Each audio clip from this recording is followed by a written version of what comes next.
চিলাই মেচিন 1000 কিন্তু তাৰ পৰা 1000 মানুহ আছে চিলাই মেচিন আৰু মই কৈছো অসমৰ এই কেটাগৰীত 100 জন মানুহ প্ৰথম মাহতে ওনাৰ হ'ব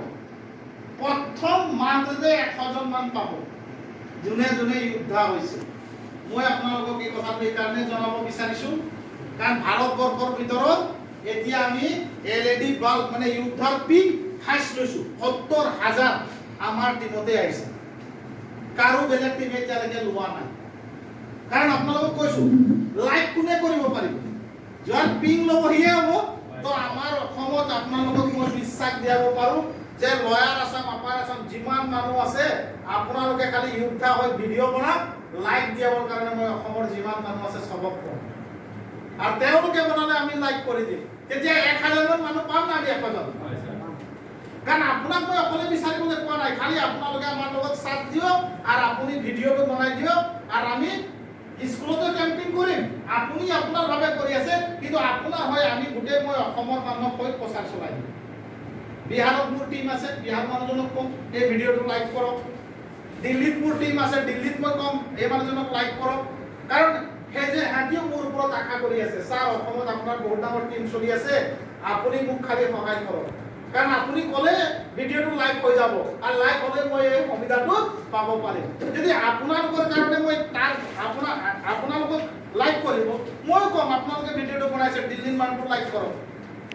সহায় হ'ব নাই তো মই ভাবো আপোনালোকক কোৱাৰ ক্ষেত্ৰত মই যথেষ্ট আপোনালোকক আগবঢ়াই লৈ যাম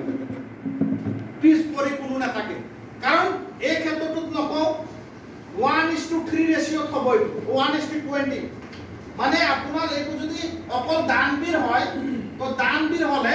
একদম মানে মই আপোনালোকক খোলাকে কৈছো আপোনাৰ গাঁৱত একেবাৰে যদি দুখীয়া মানুহ হয় তাৰ পইচাৰ অভাৱ আছে আৰু আপুনি প্ৰেক্টিকেল যদি আমাৰ লগত কথা পতাই দিয়ে সেই মানুহজনৰ ক্ষেত্ৰত আমি 1 লাখ টকাৰ ক্ষেত্ৰত মানুহজনে যদি পাই যায় সেই কাৰণে আমি গোটেই অসমৰ মানুহ তাৰ হৈ প্ৰচাৰ চলাই দিম এজন দুখীয়া মানুহৰ কাৰণে কাৰণ ৰিয়েলি যদি তেওঁ আমাৰ এনজিঅ'ৰ লগত 20টা মানুহ দিয়া নাই যেনেকুৱা বিকলাংগ মানুহ থাকে নাই আমি তেনেকুৱা ফটো দি প্ৰচাৰ চলাম যে এইজনৰ কাৰণে এইটো লাইক কৰি দিয়ক তেওঁ 1 লাখ টকা যদি পাই যায় তেতিয়া আমাৰ কিমান ডাঙৰ আশীৰ্বাদ হ'ব তো প্ৰায় জায়গাত আমি ভাবিছো এনেকুৱা এটা সমাধান ক্ষেত্ৰত আমি এই প্ৰচেষ্টাটো ল'ম আৰু আপোনালোকে ইয়াত কি হ'ব 195 ৰ মানুহ ভাৰতবৰ্ষত বেছি হ'ব নাই ইয়াৰ প্ৰাইজটো পাবলৈ অলপ টান হ'ব পাৰে কিন্তু যোদ্ধাৰ ক্ষেত্ৰত কি হ'ব একেবাৰে কম মানুহ হ'ব এখন গাঁৱত যদি 5টা যোদ্ধা ওলায় কথাটো কৈছো তেতিয়াহ'লে